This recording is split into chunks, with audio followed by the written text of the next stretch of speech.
Today we're going to be learning about the Pythagorean theorem. That's the official name of the content. But we're going to start with something that I think is a lot of fun: water, squares, and triangles. So here's what you need to think about when you're looking at this picture.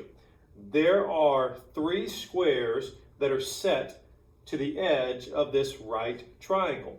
And this is the shortest side of the triangle, this is the medium length side, and this is the longest side, which is called the hypotenuse.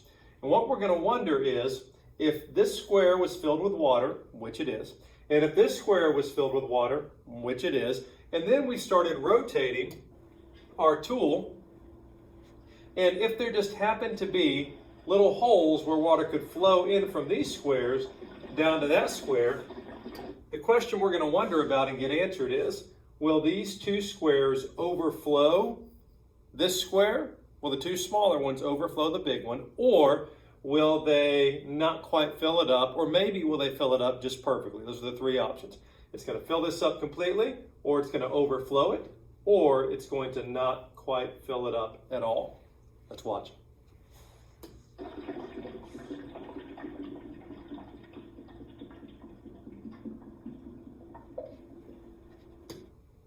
Wow. What does that mean? Here's what it means. If you had a right triangle, right angle right there, and you squared the sides. Now, when I say squared, we're talking about something like on your calculator, like squaring something. But this is what it is. It's making a square, and you make the square here. Then this square plus this square is going to be the same as this square. That's the underlying principle. Now we're going to flip it.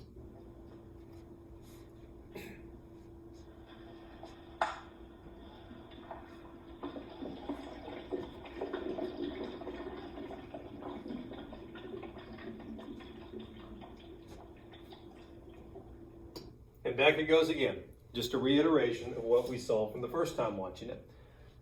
Here is how we deal with that in a little different way without water. Right here we have, once again, a right triangle. And this is a square coming off of the short side. This is a square coming off of the medium length side. The longest side is called the hypotenuse. And we don't have a square coming off that side, but I'm wondering, can you take these 5 pieces right here, which are the same, incidentally, the same 5 pieces that are up here, like that one is that one and that 2 is that one. They're tilted a little bit differently, but they're the same exact shape as the ones off here. Can you take these and build a square out of them? In other words, can you take this plus this and make another big square just with those pieces? And the answer is you can, but it might be a little challenging. So right now, take a pause on the video and go into the link on Google Classroom. There's a Google slide that has this, and you can move them around and try to build it. Okay, unpause. I'll show you the solution. You can take this piece right here and drop it in that corner. You can take this 5 piece over here and drop it in that corner. You can take this 3 piece and drop it in the bottom right there. And then the 2 right around the edge right there, and then the 1 fits perfectly in the middle. And this is another way to illustrate the fact that the square of this short side plus the square of this medium side is going to be equal to the square of the hypotenuse, or the big side. Don't need that video. Last question for me, then we're going to turn it over to Miss Walton. Are either one of these triangles a right triangle? Are either one of these triangles a right triangle? And when you look at that, if you remember much of your triangle work from the past, you might look at this one and say, hey, it looks like an isosceles. That's when 2 sides are the same. So like this side would be the same as that side. They're the same. So that would be isosceles. And then this one also looks like isosceles. In fact, some of you may look at that and say, I think all the sides are the same. Maybe you think it's what we call equilateral. But I want to give you an idea. Neither one of these look like they are right triangles. But part of the reason why is because of the way we're looking at them. If I turned this to here, moved it down a little bit, now it does look like a right triangle. So here's the lesson. Whenever you're looking at triangles in a problem that you're given, that you're trying to solve or figure out, pay attention to the way the triangle is pointed. It may be facing a direction that makes it look like a non-right triangle, but you need to read the parts of the question, see if there's a little sign right here that has that little bracket in the corner. That means it is a right triangle, so on and so forth. Bottom line, don't let your eyes deceive you. Something that doesn't look right can be right. Oh, do you want to? Yeah, I'll get the Google slide up and you tell them what to do with it. So, boom, boom. All right, we got to go back. I didn't set you up very well. So on Google Classroom, this will be available for each of you to go in and work on your own. So the task here is going to be to read these rules. So we have all the shapes must be squares. There are 2 red squares. They have to meet at a right angle. Only adjust the size of the squares by the corners.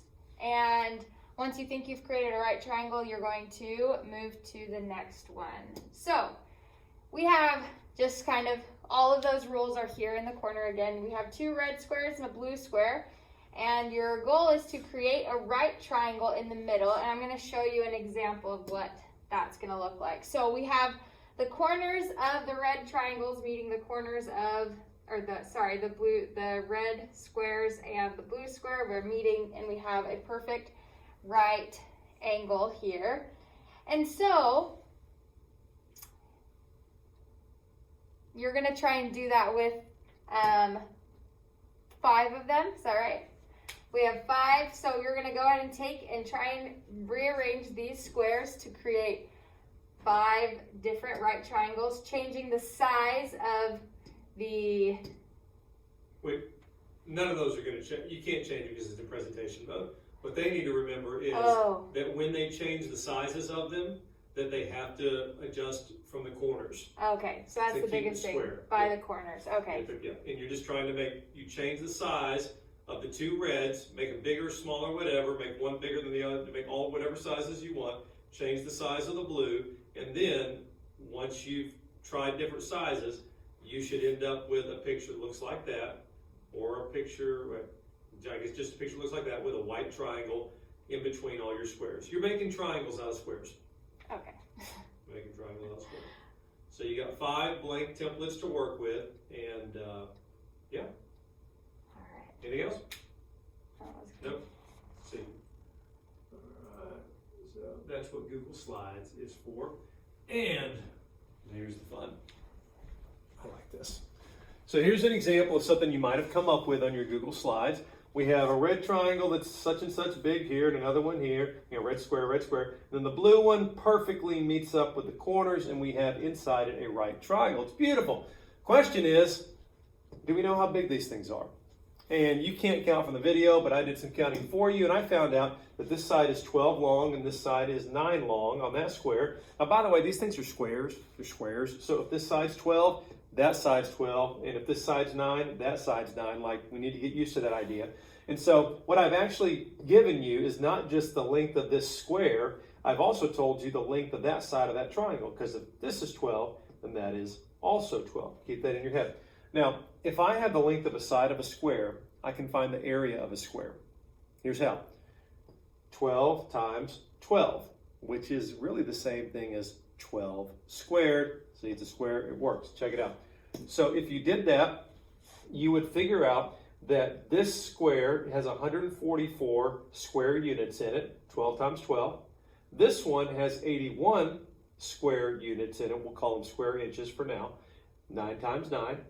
And this one over here, we actually didn't do any counting on, but I'm going to suggest to you that we can figure out how many squares are in this blue one, even though we can't count them very well.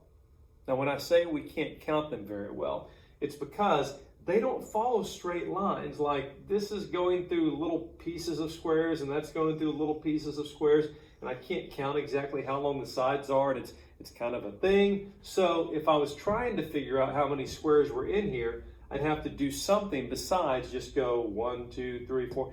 That counting wouldn't work for me. There's got to be another way. And this is where the Pythagorean theorem comes into play. Because the Pythagorean theorem and that water video and that little puzzle we did all say the same thing. They say that the amount of space in this square plus the amount of space in this square equals the amount of space in this square. That's where I got my 225 from. 144 plus 81, calculate it, it's 225. Now, for the really potentially tricky part. Maybe you're cool with the idea that this area plus this area equals this. Okay, and I've told you that a few times, that's where it kind of landed. But what about this kind of bolded side right here? Can you figure out how long that is? And the answer is you can. Now think with me. How do we get this 144? We did 12 times 12. We did 12 squared. How do we get this 81? 9 times 9, 81. If somebody already tells you the number on the inside, you can go backwards. And this involves something we talked about before in class. The opposite of addition is subtraction. The opposite of multiplication is division. Did I say that wrong? No. Addition and subtraction, multiplication and division. What's the opposite of squaring something? It is square rooting something. So you need to use your calculator and take the number on your square. And even if you don't have this calculator, every calculator you've got is a square root symbol. And you can just type in the square root of 225, and it's 15, which means that the way we got that 225 was 15 times 15, and that is the hidden number underneath the bubble. Okay? Cool thing about Pythagorean. Here's another way to look at it. Much bigger red, much smaller red, bigger blue. These we can count. They line up evenly with the lines. These we can't count. So if I count them for you, I'd say this is 18. That's 4. So now using those numbers, you can square both of them and figure out the area of your reds. And if you do, you'll end up with 324 here and only 16 there. That one's a lot smaller. If you add those two amounts together, you can find out the area of this blue triangle. It's going to be 340. But how do I get the length of this side? Same way we did before. Pull the square root out of it, because if it's a square and you have an area, you can figure out what number belongs on the side. So I'm going to walk over to my calculator, do it again, square root 340, enter. That number is the length of one side of my big square, 18.4. And that's where that lands.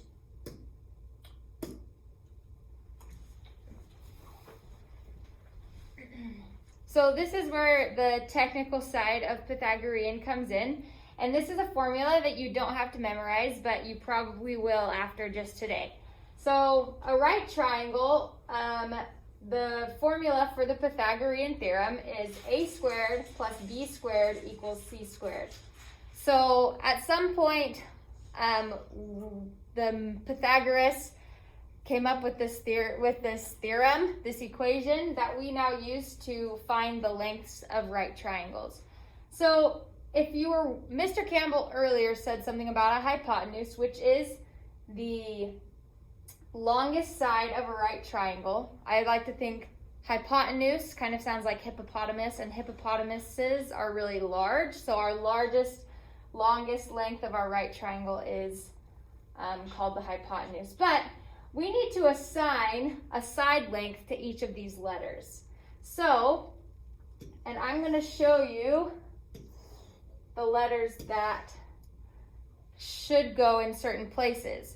But then there's a catch, because the only one that is always going to be in the same place is this letter C here. The C is the letter that will always be there for the longest length of the right triangle, or the hypotenuse. Whereas the A and the B are interchangeable, meaning it doesn't matter if this is here and this is here, or vice versa, having this here or this here. The only one that is the most important that it's in the same place is this letter C. And a way that I like to look at this, so again, it doesn't matter if the A and the B go on either side here. These are called legs. Should have mentioned that before. The legs of a right triangle. But this right angle here that shows that it's a 90-degree angle is pointing. So you can turn this into an arrow, and arrows point to things. This arrow always points to the hypotenuse, which is labeled with the letter C.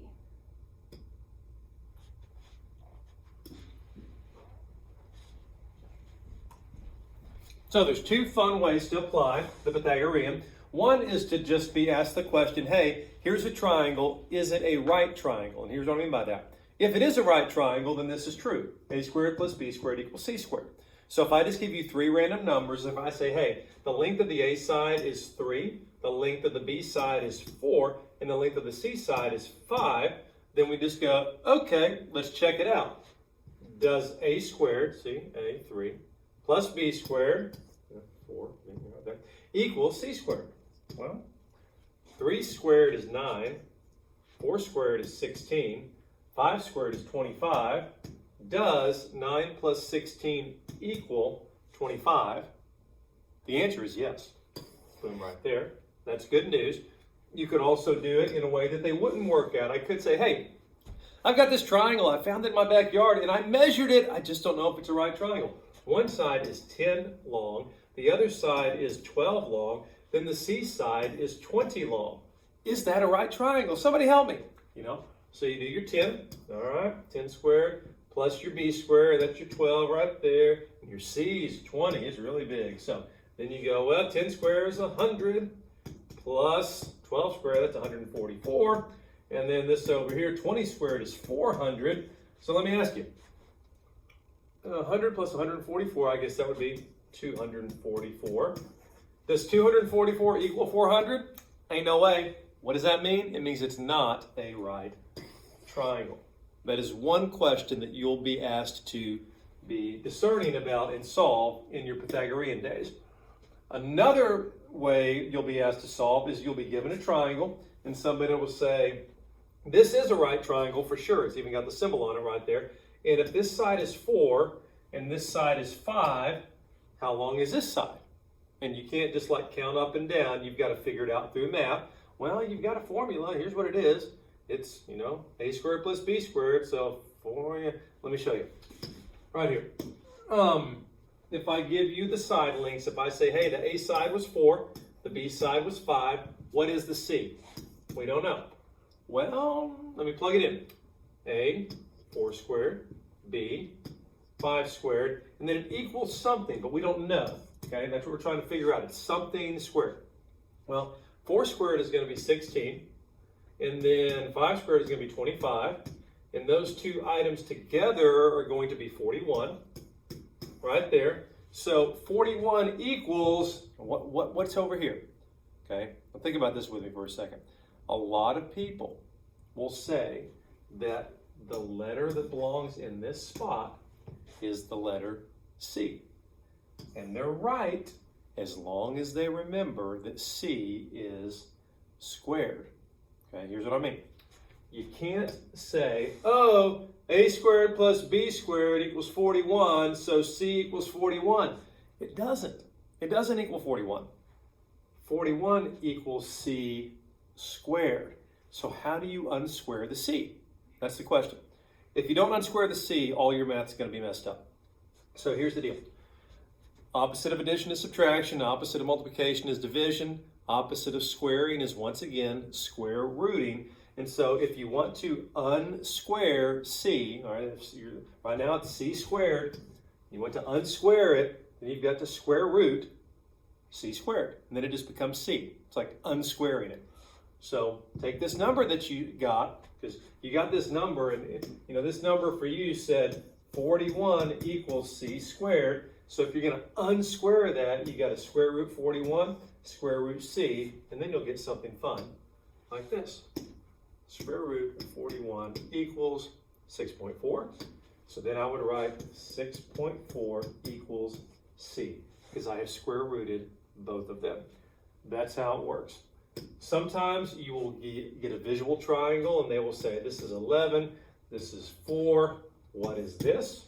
Sometimes you will just get a list of numbers, like I showed you right here, and you'll still have to do the math, but that's how it works. Okay, that's it for today. There'll be a little bit more that comes out Thursday or Friday on further uses of the Pythagorean theorem, but that's where we start.